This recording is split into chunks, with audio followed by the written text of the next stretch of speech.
किराए का कमरा सस्ता था, इलाका ठीक ठाक और मकान मालिक ने सिर्फ इतना कहा था, रात में दरवाज़ा मत खोलना। कानपुर के काकादेव इलाके में एक ऐसी रात गुजरी जिसे आज भी मैं याद करता हूं तो रोंगटे खड़े हो जाते हैं। मेरा नाम अमन है। मैं कानपुर में नौकरी की तलाश में आया था। जेब में ज्यादा पैसे नहीं थे, इसलिए काकादेव में एक पुराना किराए का कमरा ले लिया। कमरा सस्ता था, लेकिन मकान कुछ अजीब था। सीलन भरी दीवारें, खिड़की से आती ठंडी हवा और रात में अजीब सी खामोशी। मकान मालिक, उम्र करीब 55 साल, बहुत कम बोलता था। चाबी देते समय उसने बस इतना कहा, रात 12 के बाद अगर कोई भी आवाज आए तो ध्यान मत देना। पहली रात सब ठीक था, दूसरी रात भी, लेकिन तीसरी रात, ठीक रात 12:17 पर, ठक ठक ठक, दरवाजे पर हल्की दस्तक। मैंने सोचा कोई पड़ोसी होगा, लेकिन फिर याद आया इस फ्लोर पर मैं अकेला था। मैं चुपचाप लेटा रहा। फिर आवाज आई, अमन, दरवाजा खोलो।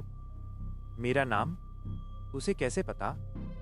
अजीब हरकतें। मैंने फोन देखा, नेटवर्क गायब।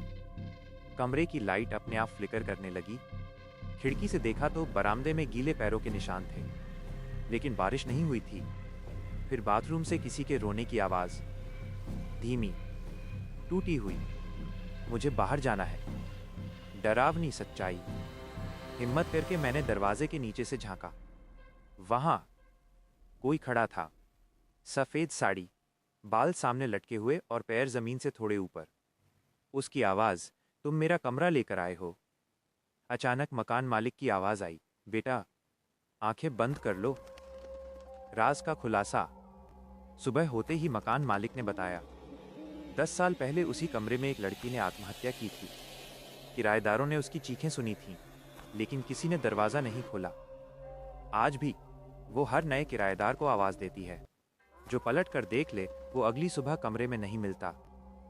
मैं उसी दिन काकादेव छोड़कर चला गया, लेकिन आज भी जब रात 12 बजती है तो फोन पर एक अननोन कॉल आती है और वही आवाज, दरवाजा खोलो अमन। क्या आप चाहेंगे कि मैं इस कहानी का पार्ट 2 लिखूं, जिसमें ये पता चले कि वो अननोन कॉल अब अमन का पीछा क्यों कर रही है?